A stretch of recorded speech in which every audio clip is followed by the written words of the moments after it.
right, everyone, welcome to the episode of UX Pathways, and I have the honor of being joined by Rachel Blackburn. Rachel, how are you? I'm great. How are you? I am great too. I know we've been chatting, having you come onto the podcast, and your background, I think a lot of people are going to enjoy how you got to where you are. Because there's many people in UX coming from many different angles. And that's probably the most interesting thing about user experience is that it's this discipline you can apply to almost anything. So I would love for you just tell everyone what is your role in the industry and could you describe your journey into user experience? I would be happy to. Oh my goodness, where do I start? I am a senior learning consultant and enablement. No, what? What's my title? Senior learning and enablement consultant at user testing, which for those in the UX world, maybe you've heard of, maybe you haven't. User testing is essentially a platform, a SaaS product, right? Like a software as service product that helps companies and individuals do UX research. So my job entails helping people do that and hopefully doing it well. So yeah, I love helping people. And that's the short story of how I got to where I am. So I just like helping people. That's definitely what undergirds my whole career. I mean, every job I've ever had, I'm like, does it help somebody at the end of the day? Okay, I'll do it. All right. So, when I was 18, I found myself at a crossroads, right? Like as many 18-year-olds do. You're about to embark on your adult life. And I was really into doing two things. One was like volunteering in the nonprofit world, because obviously that helps people. But also the other one was making theater and making art. And I was like, if only I could do both. And then I thought, well, maybe if I do the theater thing, because, telling stories that my my goal was like, well, if you see a piece of theater, if you see something that reminds you of your humanity or puts you in the shoes of someone else for a little while, then, hopefully that makes the world a little bit better, one person at a time. And I finally thought to myself, okay, you know what? If I do theater, I can do both. Theater is being creative and it's helping people at the same time. So I'm going to count that as the thing. And I pursued that for many years. I was a freelance theater director and performer. And I did that for a long time. I lived out of my suitcase and my car at times, and I was bouncing all over the country, just doing theater, opera. I even worked backstage in some opera stuff. Um, and I also really had the desire to work abroad. So I researched work visas. This was the first time research really helped me in my life. Um, I researched work visas and I found a couple I could slip onto. So I got to work in the theater in London and England and in Dublin, Ireland, and I was in Toronto for a while. So that was my 20s essentially, just bouncing around. And all the while, my intellectual curiosity stayed with me. I was fascinated by going into these other places and learning, other cultures and other lifestyles and meeting people from all over the world, which was amazing. How do they work? How do they approach certain jobs or certain tasks? And I will say that research was a constant. It really was because I was always like having to go, okay, how do I get my insurance or how do I pay my taxes in this country? Where do I need to go? What do I need to do? That's it's a very fun way of being. It can be Mhm. very challenging at the same time. So I was always starting over from scratch in a new place, living and working and trying to figure out how I was going to live my life and meet my needs as an adult. So, like paying taxes, that's a need, unfortunately. So, uh, meanwhile, along the way, I started picking up biographies of comedians and reading those. I know, Mark, that you and I have talked about how comedy can really help you being able to laugh at your life and your circumstances. Yes. So, as you might imagine, I had the need to do that sometimes. So, I remember picking up a biography of Bill Hicks, and it changed my life. I found this person that I really related to and identified with, um, who had already passed on, unfortunately, by the time I picked up the book about him. But after that, I read everything that I could get my hands on about him or that he wrote, and watched, all of his specials and all those things. And that was kind of my entry into stand-up comedy and starting to think about stand-up comedy as also a site of performance that can really change people and can really help people, again, laughing Hmm. at things. So all of that was happening. And then I got to my 30s and I was like, some stability would be nice, perhaps. And so that fueled my decision to go back to school because, as many people do, you think, well, maybe if I have more education, that'll do something, right? That'll help me go forward. So I intended to go back for my master's only. And then I just kind of stuck around and I ended up getting a PhD as well, which was not something I ever imagined myself doing. But um, I found that I could research stand-up comedy and I could research identity and how all those things fit together. So my theater background sort of transitioned into this comedy world, and I found myself doing that kind of work. I was at the University of Kansas and I was teaching, of course, but also researching intersectional identity and stand-up comedy, which is now kind of a specialty of mine, I guess I would say. So, um, and then as I was approaching my 40s, something again clicked, and I thought, oh, I think I need to pivot again. These working hours and the pay, they don't match. They're not matchy matchy, Mark. They were like, it was like low pay, but high, many, many hours. And I was I've like, been that there. shouldn't, what? I'm I'm almost 40. I want to be in the other direction. So it was at that point that I decided to pivot to the corporate world, where often you do get paid more for less working hours. Sometimes, not always. But yes. And I had to think about how would my skills transfer? Who's going to hire a theater teacher who researches comedy? I was filled with a lot of self-doubt. But I have to say, that's also around the same time that I met my husband. And my husband is someone who's also pivoted careers many times and been extremely successful at doing so. He manages to convince people all the time to let him do things that he has no prior experience in doing. And um, That's a and skill. it is. It really is. It's one he's very good at. Yeah. So, in talking with him and kind of relaying my fears, like, who's going to hire me? Like, what can I do beyond teaching people comedy and theater and acting and stuff like that? And he was like, no, no, no, no. You know how to research, you know how to do these things. And so that is how I found myself at user testing, teaching people how to research and do UX research. So, yeah. It's an amazing journey. Yeah, it's because Thanks. I studied improv comedy through Second City. Cleveland had an actual, I Mm. guess, teaching theater, and didn't last too long, but I was part of that, and it That's definitely amazing. was just eye-opening. And I did it because I wanted to improve my presentation skills and how to, stage presence. And I learned so much, and it really does apply to almost everything. So I could see that intersection there.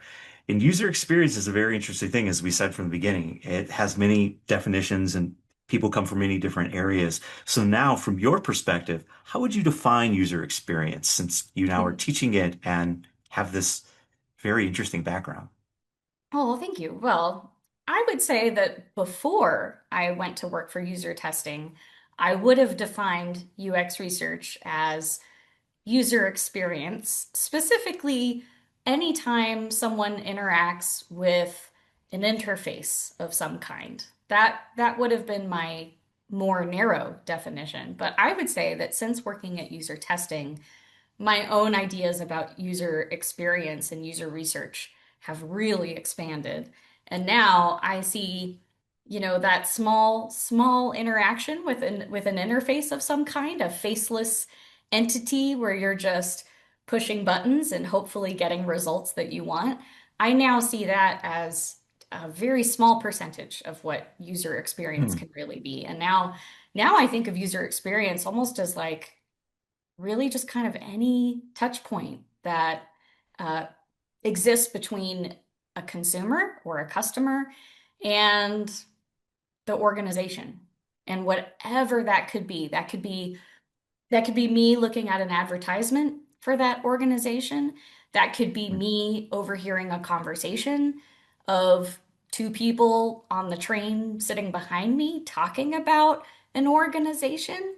I mean, any touch point, wherever and however it exists, I would say now is my idea of what user experience research is because it's experience. It's whatever that might be, whether it's intentional from the company or not.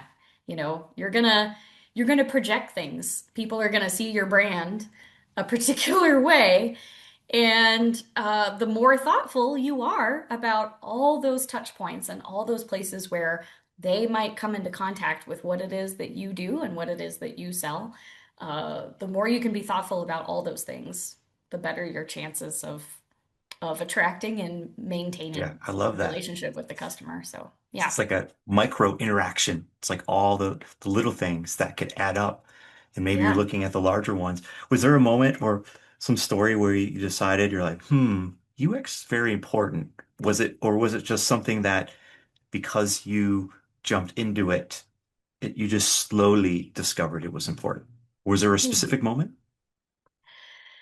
I mean, I could say that there are definitely lots of little moments, and I will tell you that anyone who works with user testing will have a moment, probably about a month into their tenure there, where they will say, "Oh my gosh, why don't people test things?" Or they'll say, "Ooh, they didn't test that, did they?" And it's almost like a curse now. Like I can't interact with any kind of product or service without going, did they test that? I kind of Hmm. think maybe not. Hmm. Because surely someone would have caught We'll that. test it later. Right, right. But I will say, aside from that, though, there are a couple of moments where I did definitely think that user experience is really important. In fact, I'll give you a famous comedy example, just for you, Mark. I appreciate that. I know you can appreciate it. So, Tig Notaro, the stand-up comic. I don't know if you're familiar with her at all. I Mm, think so. Heard the name, maybe? Yes. Yeah. Yeah. So she did something that went viral, as they say, as the kids like to call it. But she had this moment where in her personal life, she had been through a severe health scare on a couple of fronts. She had also lost her mom, sadly, to a fall. And let's see, I think she had a relationship end also, and all of this within like 6 weeks. And so she famously has this set where she went on stage in Los Angeles. She had the stand-up comedy gig booked already, and she thought, do I cancel it?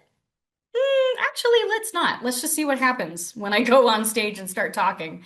And that set became famous. And in that set, she talks about a user experience moment where her mom had fallen and had to go to the hospital.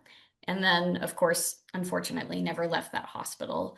And Tig Notaro talks about going to her house to start to clean up and do things. And she was collecting her mail and she saw a survey form that had come from the hospital wanting her mom to rate her stay at the hospital.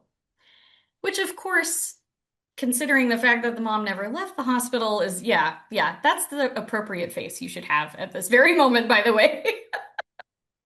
That is the correct face. Yeah. Pretty awful. And Tig in her stand-up, to be fair, I mean, she's so funny and she's so delightful. And she goes, I just have to think that for the people working at the hospital, how hard can it be? And she goes, I would imagine you have two piles. One for people that left the hospital and are back home, have been discharged, and one for people who didn't leave the hospital and go back home. Maybe you only send out the survey to the people that are back home. And of course, as her daughter, I mean, having to pick that up and read it, like awful, right? Just Terrible. reinforces the trauma that's been there. So I remember that story and I remember thinking it is so important to be thoughtful, to think, beyond the next immediate step. Like at a hospital. Really? You're not going to check and make sure that the person you're sending out the survey to didn't happen to croak while they were there? I mean, not only is it just the waste of paper, which of course, as someone who cares about the environment, that bothers me as well. But mainly it's it's the That's amazing. right? Awful. So And I I remember think I've hearing that seen that story. one, but it's so funny Oh, because yeah. there's so many that are out there that I think on a daily basis, the way everyone's attention span is these days, you see it and then, oh, there's another one. And it just kind of all groups together. But that is Yeah. so spot on. I really enjoy that. Well, And yeah. And there's this kind of myopic pace, right? At the same time, like there's this pacing of like we got to get this out. We got to do this. We got to do this. And that not thinking a few steps ahead about who would it be appropriate to send those, that pamphlet to or that follow-up or that whatever, like I mean, particularly in an industry where people are dealing, as you very well know, people are dealing with things that are really emotionally hard and challenging. And you would think that people would want to maybe take care better around that. But that well, was one story. I will tell you that's a good though, one. yeah, yeah. Working at user testing, though, I'm in a very privileged position that I get to see the importance of this work on a daily basis, 5 days a week, pretty much. One that really did stick with me is one of the things that user testing has done that I really appreciate is they have a program called Insights for Impact. I don't know if you've heard of this or no. No, Yeah, so Insights for Impact was a program that was started by one of the founders of the company, and he decided that it would be really amazing to give nonprofit companies access to this software to help them. And I have to say, I have a real soft spot for our Insights for Impact customers because they could desperately use this kind of software and this kind of assistance and the ability to talk to people and find out what they really need. That can be even more sometimes critical, obviously, in certain non-for-profit areas. And so, one of the ones that really stuck with me, I had a UX lead reach out to me from a group called Dollar Four, dollar and then not the number, but FOR, four. And what they do is they help people with medical debt. And it's a really amazing organization. So, what they've done is they've built an entire database of all of the hospitals and doctors all over the US, and they've input the information that's necessary to get financial help because a lot of hospitals and doctors actually do provide financial assistance, but many of them are not very good at telling you about it or communicating that information. So what Dollar Four has done is they developed an intake form where they said, okay, give us your info. We'll check for you. We'll check this against our database to see what you might well be entitled to for financial assistance. The UX lead reached out to me because she was seeing a huge drop-off rate with the intake form. She was seeing like for every 100 people that clicked the intake form, maybe I think it was like, I don't know, 20 or 30% only filled it out. And she was wondering what the drop-off was about. So I helped her. I helped her design a test that figured this out. And she realized that it wasn't people. My first guess, my hypothesis was like, well, I wonder if people are maybe embarrassed to share, some sensitive information, and maybe that's what's behind it. Actually, it wasn't. She was discovering that people were um, dropping off because they thought that they maybe made too much money or had too many assets and therefore cut interesting. themselves off. They thought they didn't qualify. Yeah. So that fill in rate now, the submission rate has gone up to 80%. And every time I see Dollar for like the founder posts on LinkedIn, right? And he'll say like, "Hey, this month we recovered, you know, $500,000 in medical debt for people. So that's $500,000 that people are not paying towards their hospital bills." And every time I see that, it just it warms my heart, and I am reminded of how important this work really And is. there's that connection back to nonprofit. Once again, is Yeah, the thing you started earlier. Now you're able to apply that in the future, which is really cool. And this goes yeah. back to something I'm always interested in. And you talked about this in the beginning, and you probably have already answered it, but maybe there's a couple little gleams of light here that you can share with our audience. But you talked about how you changed. You did a lot of adaptation. You moved from careers, and you talked about the fact that your husband has a knack for that as well. Do you have like some mantra or something that you tell yourself of how you're adapting to change? Is there some type of philosophy that you apply? Yeah, yeah. And to be honest, until you asked me this question, I don't know that I had solidified it or crystallized it in my mind as much Hmm. as now that I go to say it. But I think it's research. At the cost of sounding really silly or like I'm pandering to this podcast, and I am not pandering, Mark. I'm not pandering to you. The real answer is research. I feel so much better when I can be a little bit more in the know about something. So I do this at work constantly. I do this in my personal life. If there's something that I feel like it's a little bit ambiguous or kind of nebulous to me, it exists apart from me, I know that I can close the distance by just reading a little bit more about it and learning a little bit more, and people who do it, what do they say about it? Um, Adapting to change is far less scary for me when I feel like I know what to expect. So that research really does close the gap on uncertainty in many ways for me. And, I'm not the kind of person that has to research something to death. I mean, it's not like, like every time I move, I'm not like, well, can I live in this city? Where? Yeah, exactly. I don't, by this, I don't mean it's an extensive process, but even just, watching a video of somebody talking about, oh, yeah, this is what it's like to live in Atlanta. Yeah, it's true. It's funny because I think recently there was a stat that said that TikTok could now be the number one search engine because everyone's looking for how-to videos. So Hmm. you think about that, Yeah. that is Huh. research. Now, it may not be at the level that we're talking about, but it is somebody trying to figure out how do I do that? And I don't know. Yeah. Yeah. Again, uh, I will, I will credit, I hate to do it, but I will credit my husband for also, showing me that possibility a lot, Hmm. because it's amazing what he's been able to do around our house with YouTube. I'm telling you, I mean, there's so much knowledge out there, and there's so many smart people telling you quick little things that they had to learn for a long, long time. I mean, I think that's the other thing is people think these things just fall out of the sky, and it's a lot of trial and error that is being uncovered there. And that leads me to my next question, which Yeah. there is a lot that's out there. You think about in the industry, and if you're familiar with the Gartner hype cycle, where there's always something new that's out and everyone's jumping on the train, or, you know, trying to figure Yeah. out how to use. Is there something that in your day to day you're seeing? Is there some current hype that we should not ignore?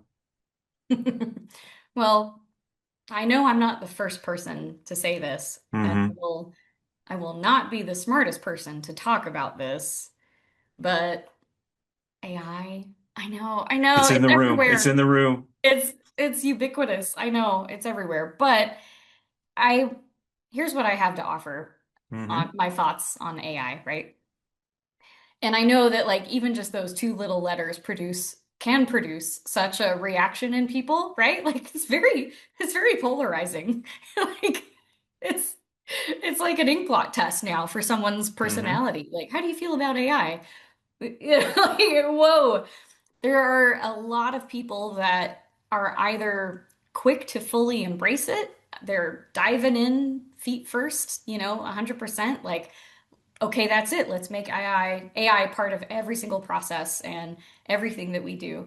And then, of course, you have people on the far other extreme that are like, oh my God, keep it away. Yeah, I'm Jewish, so that's even funnier for me to do. But hey yo, but but yeah, I mean, there's people that are, terrified of what it could mean and the implications and all those things. I have watched a lot of talking heads, a lot of people that I respect and I think are very smart talk about this. In fact, the stand-up comic Trevor Noah had some really interesting things to say. Are you familiar with Trevor Noah? Oh, Yeah. yes. Yeah. I watched a segment of him talking about it, and he had the most interesting thing to say about it, which was that people in the global south, so particularly the continents of Africa, Latin America, places that have been heavily, heavily colonized in history, um, apparently they've conducted studies and run polls, and people living in these places are not as scared of it as seems to be a more commonality in, say, like Europe and the US. Um, and, he basically came to the conclusion, like, well, if you've lived through colonization and the level of systemic racism and hardships that people have lived with in these places, how much worse could AI be than man-made intelligence, right? Like than Speaks to basic, truth. right? Right? Yeah, which is such a great point, and also points to, how the history, and sorry, I guess as someone who's, I think about identity a lot, but like, you know, Mhm. as much as that plays into, I mean, hundreds and hundreds of years of history have played into how people feel about AI, right? Like yeah, it's inextricable from what we're dealing with. So anyway, here's my 2 cents for AI. Now, this is just one woman's opinion, okay? But I would say that there is a healthy middle ground, right? So, especially when it comes to research and UX research, how can you incorporate AI in a way that does maybe lift a little bit for you, helps lighten the lift, but doesn't replace your creativity, doesn't replace your humanity, and doesn't replace the creativity and the humanity of the people that you're talking to. That's the important thing.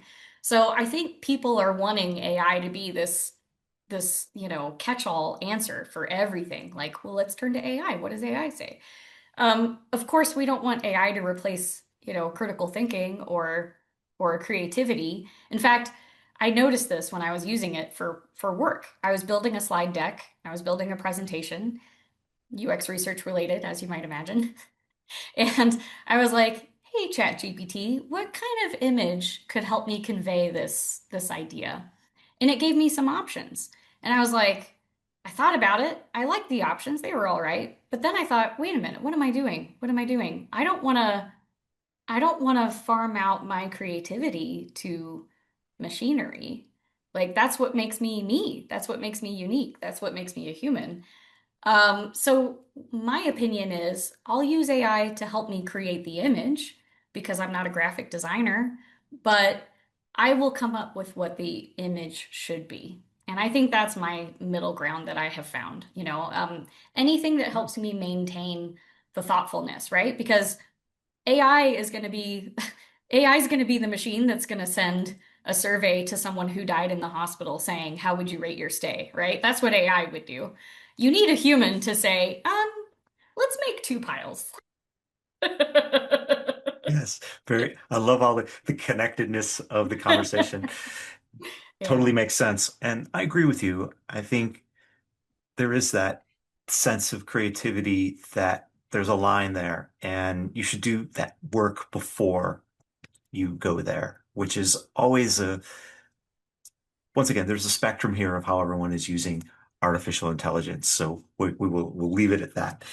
But what's interesting is, so your career, you talked about how you got here. You talked about your current role, all the moments you're having. you're still referencing nonprofits, you're still thinking of comedy. So, what advice would you give to people that are thinking of going down the similar path that you have? Is there any nuggets of wisdom that you would bestow upon them? Yes, absolutely. And thank you for thinking I have something worthwhile to offer on this front. That's a compliment in itself. Um, but yes, I would definitely say that the mistake that I made in the beginning is something I've actually said here already, where I said, when I said, who's going to hire a theater teacher who researches comedy, right? That's all I saw myself as. I saw that as the ceiling that I hit. But that's a mistake for anyone to do. That's the biggest mistake anyone can make is pigeonholing themselves and thinking that they fit into this tiny box when actually these skills are so broad. And the thinking around user research, the thinking around all of this, instead of seeing it as this gate that you're gonna have a hard time getting through, look at it as a whole new world that you get to explore. I remember my very first day on my job, actually. So literally, the first day I spent being a learning consultant for user testing instead of Professor Rachel Blackburn of comedy and theater fame. Not fame, I'm just kidding. I would like to think so, but no. Um, the first day at work, I was so nervous and I was thinking, "Oh man, I hope they haven't made a mistake hiring me. How am I gonna show them that I can do things? I can do things well. I hope it's not too far along in this job before I can demonstrate that." I had all these self-doubts creeping in my mind. And then I remember the woman who helped me on board and trained me to some extent and helped me just kind of navigate my job a little bit at first. Um, she, one of the first things she said to me was, okay, so one of the big things that we need you to do, and one of the big reasons we hired you, is because you need to create an advanced certification program for people with our product. Which I was like, what? Advanced certification? I need to take the basic certification. Like you need to certify me in the beginning level before I can even imagine what the advanced looks like. And I was like, terrified. But as I started to find my way into it, I realized, oh, this is why they hired me because I do advanced research. I did advanced research. I mean, I could bring a perspective to user research that, yes, it was outside of user research at first. I think I've made my way in a little bit more now, but um, I brought a different perspective to user research.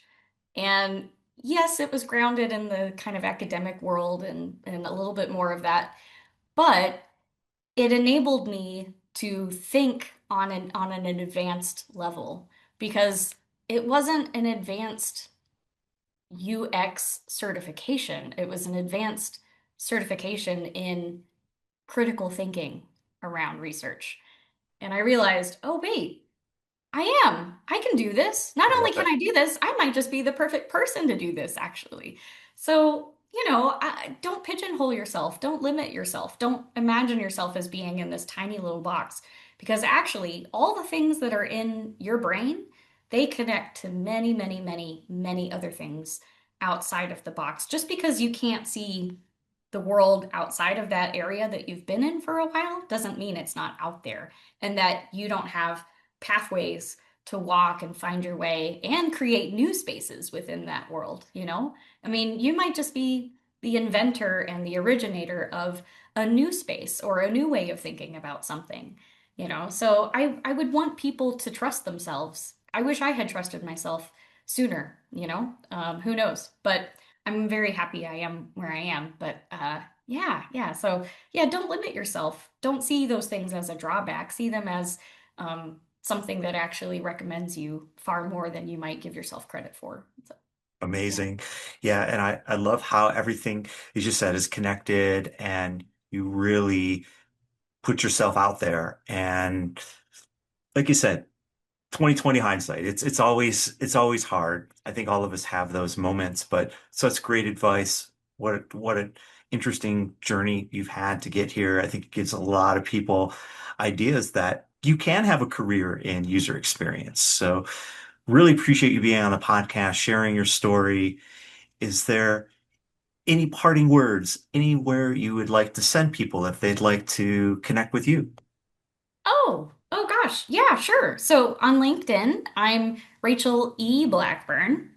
I stuck the E in there because there are a few other Rachel Blackburns. In fact, there's one Rachel Blackburn who's a basketball player. And if you've met me in person, which Mark you have, you know that there's no way that anyone would possibly confuse me for a basketball player.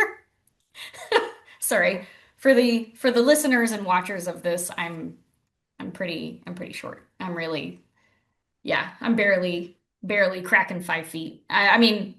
Let's be honest, I'm not cracking 5 feet. I'm looking at it and going, oh, it would be nice to like be up there. But yeah. So not that I thought people could confuse me with a basketball player had they met me, but online, I just needed to distinguish myself in some way. So Rachel E. Blackburn on LinkedIn, I would be more than happy to connect with anyone. Happy to talk user research any day of the week. And thank you so much, Mark, for having me. Thank Oh, you. you're welcome. And thank you for being on the podcast. Really appreciate it. Thank you.